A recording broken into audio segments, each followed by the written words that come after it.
Oh, hi. I didn't see you there.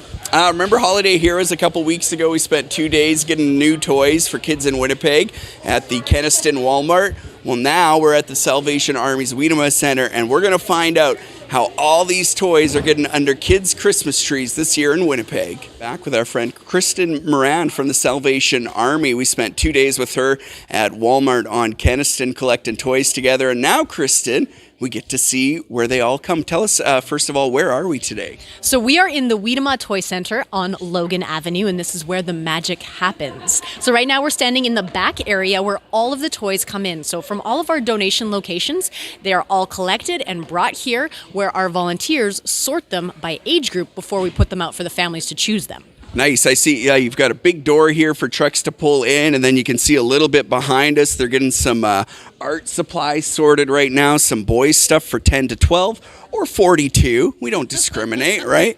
Do you know how many toys you've gathered so far this season all together from all across the city and all your donation centers? I want to say we're getting close to the 10,000 mark. Okay. But the way it works is that we have about 300 families coming in every weekday between 9 a.m. and 3 p.m. Wow. So we don't put everything out all at once, and we kind of put it out as we get it as well. So it's a bit of a running tally, but we're kind of around that mark. Okay, so this is the back end, kind of like the brain center of everything, right? We're going to go out into where parents get to choose toys for their kids right away.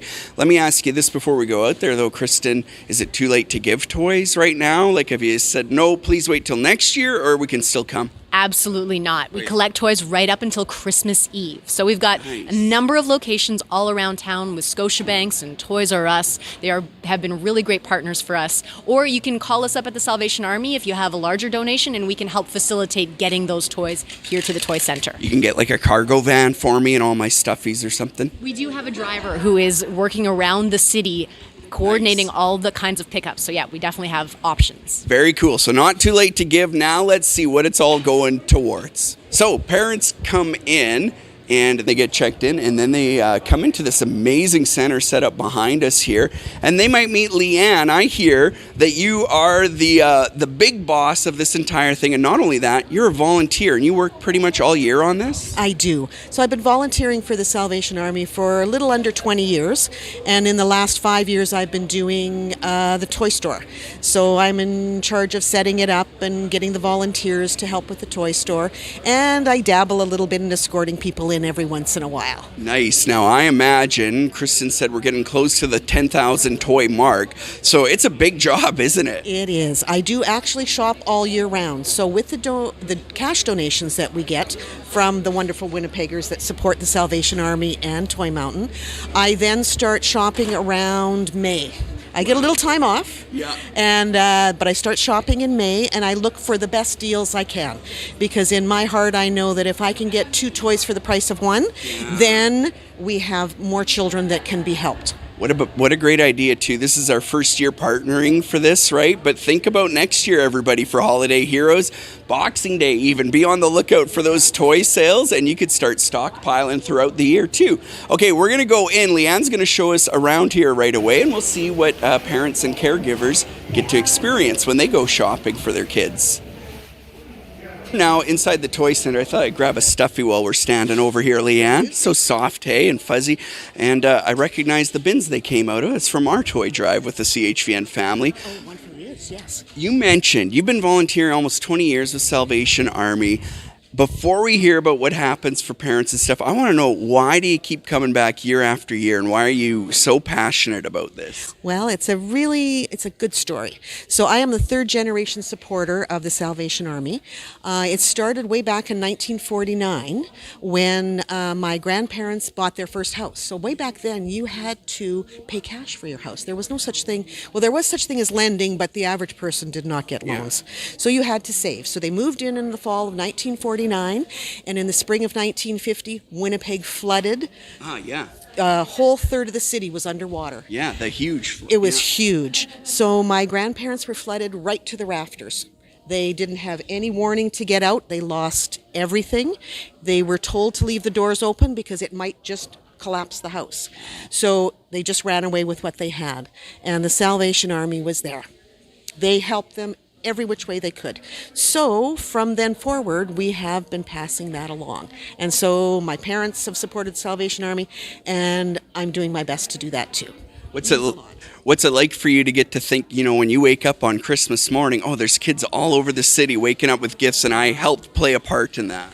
You know what? It makes me feel so good, because every child deserves to have that look of wonder when they wake up. They really, really deserve that. And if I can play a small part in helping that happen, I'm the happiest person in the world. It's not Christmas unless I do this. Nice. It really isn't. It's pretty amazing. And that's one of the things I love about the Salvation Army too, right? It's about helping people in need, whether it's emergencies or it's economic situations, right? Like, you're just caring about taking care of people and helping them get ahead the best you can. Yeah. Oh, it's great. They do a wonderful job. There's so many programs that they have. There's crisis programs, there's disaster programs, there's these programs, there's food programs, I can't even name them all. I'm sure there's 30 or 40 programs that if you delve deep enough, you would go, I know somebody who needed help at that point in time, and maybe the Salvation Army helped them. So Christmas, of course, a big time of year where people need help. I'll put the stuffy back. I'll let somebody open it up. But we're going to take a look around here. Leanne's going to show us how this works a little bit. This is one of the stations that people can come to. So when they walk in, tell us a little bit about the process. Then they tell you how old their kids are, and then you help them find the right toys. Absolutely. So what happens is they have our escorts, or we call them elves. They're Nice. Wonderful people who have donated their time to help with the toy store. So each elf is paired up with a parent or group of parents, a caregiver, and they hold the bag, because we want the parents to be able to touch the toys, look at the toys, read the toys. This is very important to them, and we want to make it the best experience we can. That's why we decorate everything very festively. So then I do a little prep with them, because we want to make sure it's always consistent. So each child gets one large toy from this table. They get one small toy from this table per child. Then we move on after we finish doing each child at the station. So we have 4 stations, boys and girls, different age groups. Then we move them over to the stocking stuffers. Each child gets one stocking stuffer, and the parents again get the fun of trying to pick that out, and that's always a good one. Then the Salvation Army believes every child deserves to be warm. So every child gets what we call a knitted good. Hats, mitts, scarf, toques, slippers, whatever our lovely knitters can knit for us, we are very appreciative. From there, now we move on to the family gift. So the Salvation Army believes in family. They believe in doing things together to promote all the good things that a family should be.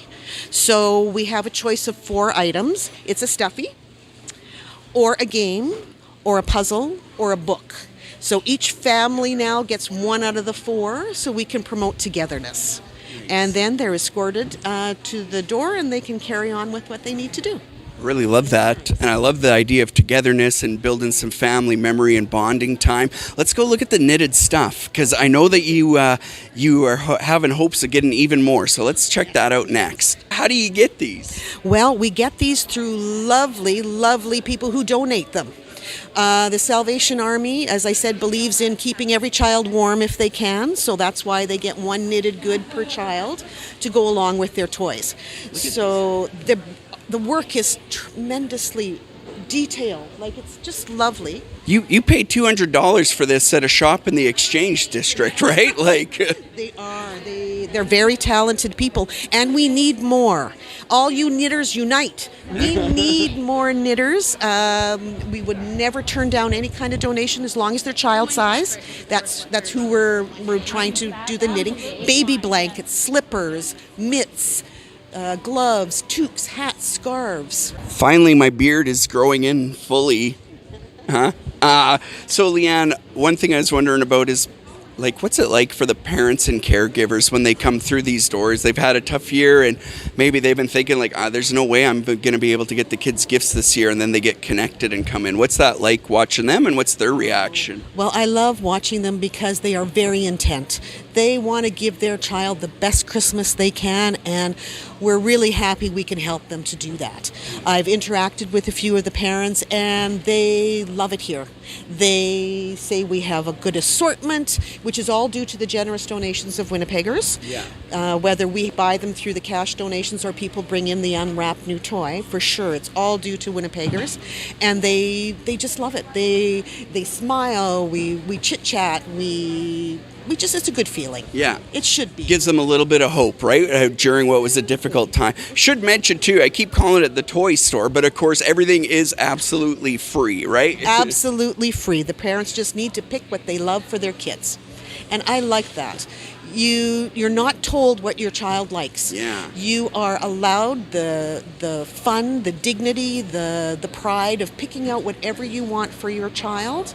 That is priceless. Yeah, it gives the parents a sense of, dignity's been big for me the last few weeks thinking about this, but yeah, like you said, pride. Like, hey, I got to do this for my kid, right? Like, I picked it out. I know they're going to love it. And when they open it up, you say, yes, I picked the right one, right? And that's very important. Love that. That's so amazing. Anything else you want people to really know before we let you go and get back to your duties here? Absolutely. The Salvation Army thanks you from the bottom of their hearts. Without you, this would not happen.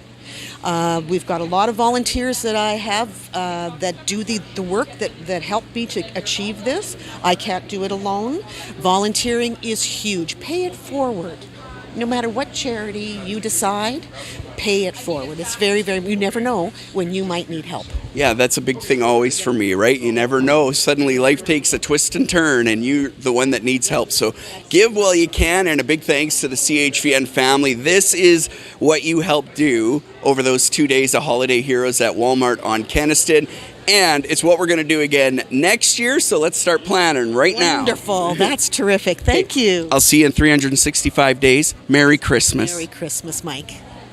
Merry Christmas, everyone. Almost made it tip over.